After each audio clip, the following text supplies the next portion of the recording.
Hey guys, it's B, and I am here with Andrelton Simmons of the LA Angels. So, Andrelton, how old were you when you first started playing baseball? Since I can remember. I don't know. Whenever my memory started, I was throwing a baseball in the backyard and working on doing double plays and all that. So maybe 3, 4. I don't know. So it's T-ball. Did you start with T-ball or you skip that? I honestly, I remember playing defense for the most part. Hitting wise, I think in the backyard again, but I think with my brother for the most part, my dad a little bit. But I didn't hit off the tee much as a kid, but as I grew older, I learned that tee is essential to actually learning how to hit. And you talked about how you did double plays. Was it just you and your brother, or was it you and like neighbors, there friends? was one game me and my brother played a lot, which is double plays, where I would throw the ground ball to him, he'd catch it, throw it to me, it'd be 1 out. I throw it back, he catch it, it'd be the 2nd out, and then he throws it to me, and we keep doing So that. you guys had your own thing going? Yeah, and see who makes less mistakes. But also when I was alone, I would practice by myself, so there was a lot of noise for my neighbors. I was throwing balls against the wall. I missed a couple times, broke a couple windows. Who made more mistakes though, you or your brother? I think he did. I don't know. Here's the thing, like he had, like back home is a little rocky, so the dirt, he was playing on the dirt and there was a little inconsistency. So, well, you get a little bat hops here and there, but I was playing on pavement or on cement, Yeah. but it was also rough, so I would get weird hops too. Like it's both, and we alternate every once in a while, but I think I beat him for the most part. As of now, the record is you beat him. Yes. Can you walk us through the day that you got called up to the big leagues? Who was the first person you called? Well, first day, we had I was in AA. I was doing okay. I had a good week the previous week, and the next couple of days I was just doing okay. And we had a rain out, so it was raining quite a bit. And I got a call from my manager in AA, and I don't remember exactly. I honestly I don't remember exactly. I remember this. I remember him telling me that I was going to the show. So I was like, "You're kidding, right?" I thought it was a joke. And he's like, "No, for real. Like you're going to the major leagues." And it just felt weird. It felt You quiet. didn't know what to do? No. No emotions? What went through your head? Did you think, is this real? Yeah, it's sometimes something happens and you're like, oh, that was a dream, a good or bad, and that was such a great feeling that I had to pinch myself multiple times till it hurt. I was like, okay, I'm awake. This is really happening. What do we do next? So I think my mom was the first person I talked to. I called home and let them know, and they were excited. I heard I think both of them cried, so that was really exciting for them. So, Omar Vizquel and Derek Jeter were some of the players that you liked to watch. Why did you like to watch them? Well, Jeter is hard to hate. I think anybody that plays baseball or played baseball liked and loved Derek Jeter.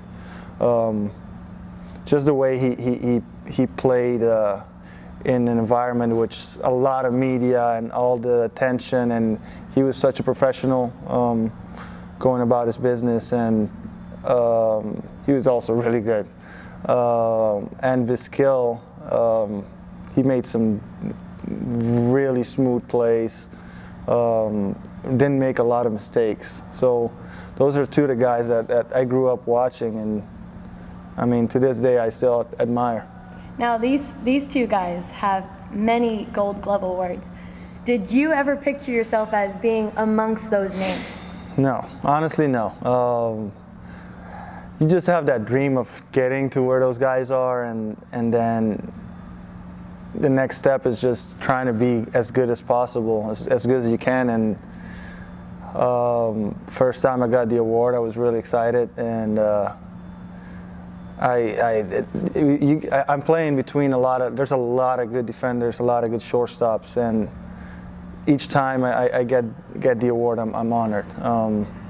But any award I win any year, it's a great honor because there's a lot of good players out there, and for them to tell you were the best one out of everybody, that's pretty special.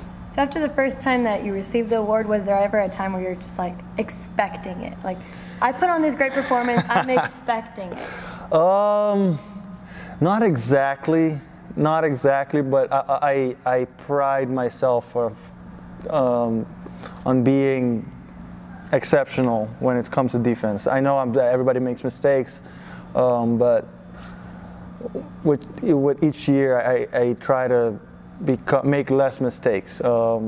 Sometimes you get more. Some years you get more opportunities. You make this spectacular.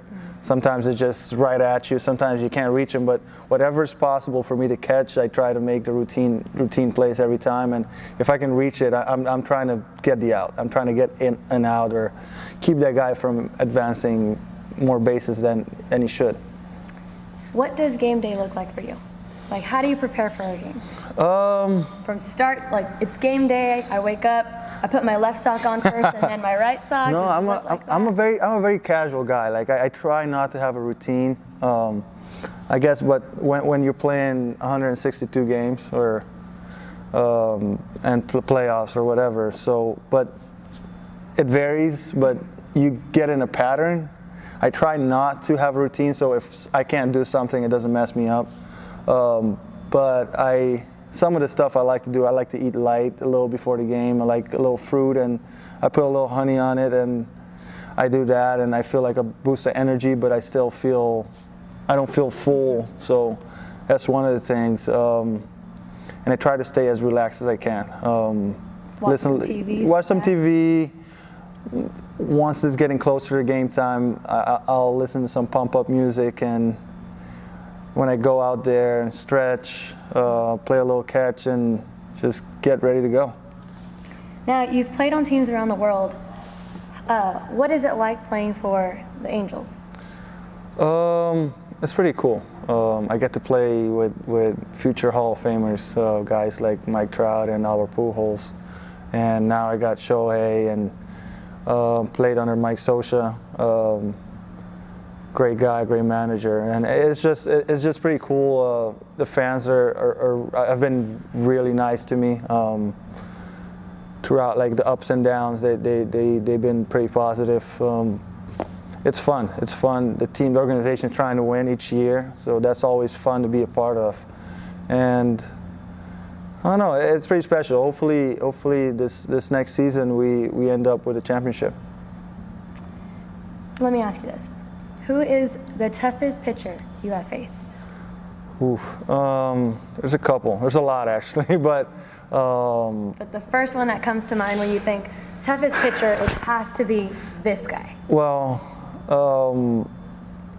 watching this guy before I made the big leagues, he was unbelievable. He already won some,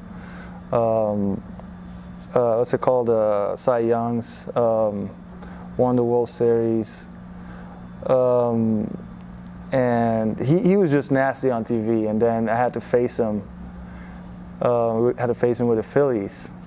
His name was Roy Halladay. He was pretty nasty. He moves the ball all over the place at any time. Could throw any of them for a strike, and it was just uncomfortable. It was just an uncomfortable at bat because he was really good, and I was coming up, and it's just, I was just hoping I get lucky. I did a couple times, but still, to this day, he's one of the toughest pitchers I've faced. So what do you think about when you're on deck then? Like right before, are you watching him? Are you seeing, all right, he threw this many fastballs, now I think he's going to do this with me? Well, that's the thing with him. No matter what I thought, whatever I observed, I walk up there with that plan, and he did the complete opposite. So that's another part of it. Like, you have an idea, you have a plan, you go up there, and the guy just, you're like, I did not see that coming. I didn't see that coming again. Well, he threw that pitch, even though I was looking for it, it was right on the corner. and you're like, tip your hat and just go sit down. It's almost how they say everyone has a game plan, like in boxing, everyone has a game plan until you get hit. Yeah. It changes. Yeah, so you're like, all right, let's switch it up. Yeah, let's try to see ball, hit ball. So how do you know what pitch is being thrown next? Like, I know it's hard to tell, but is there different things that you see if you're watching a pitcher and you're like, okay, I can see this coming? Well, if you pay attention to the game, you pay attention to how he's pitching, what he's getting outs with, or what he's being successful with, and you do your homework and knowing what he has. You go up there with a decent feel of what you're going to see. It's not always going to work out, but if you do your homework, you put yourself in a really good position to have an idea of what's going to be thrown each pitch. So, how did you hear about Powernet, and why did you choose to work with Powernet? I heard of it back home. Me and my brother were looking for some net to hit in, and we were scrolling, we were Googling, and we're like, oh, this net looks good, looks cheap, let's do it. And that's the first time I heard of the net, and then I got the opportunity. I'm here with the Angels. We're in California. It just worked out perfectly. So, what is some advice that you have for kids that want to be professional baseball players? Work hard. It's not easy, but you gotta. If you have the talent, you gotta put in the hours. You gotta do the repetition. That's there's no secret to it, but the effort level. You gotta practice. You gotta have the discipline. You gotta know when to listen to your coaches, and just you gotta bust your butt. And you think to get there, there's some say you're born with the talent, or you have to work hard for it. What do you think? Here's the thing. I feel like everybody's dealt some cards in life. Sometimes you got all aces, you got all the talent, but you got to know how to play them right.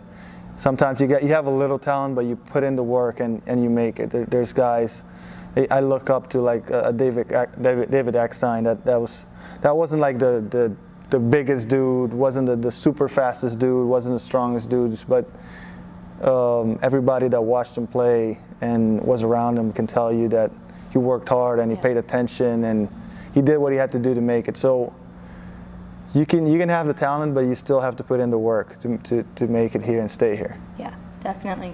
So just really quick, touching on Omar Vizquel that you talked about, you liked watching him. He made some really awesome plays. Yes. But he said that when he did that, he didn't realize what he was doing in the moment until he actually watched himself. Would you be able to relate to that, or do you see what you're doing in the middle of it? I try to anticipate each play, like before the at bat, see how much time I have, see who's hitting, see where the guys around me are positioned. So I have a feel, an idea how much room I have to work with, or how fast I have to work.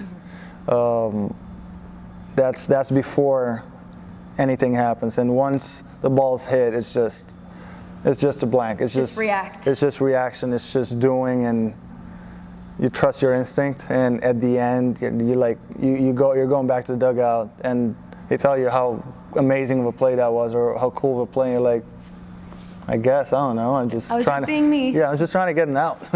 I'm glad it worked. And then I'll look at it, and I'm like, okay, that went good. Do you ever think, yep, that was me? I don't know. I try to be modest. I try not to pat myself on the back too much, but every once in a while, I'm like, I did that. I don't know how, but I did that. Well, thank you so much for your time. Thank you for having me.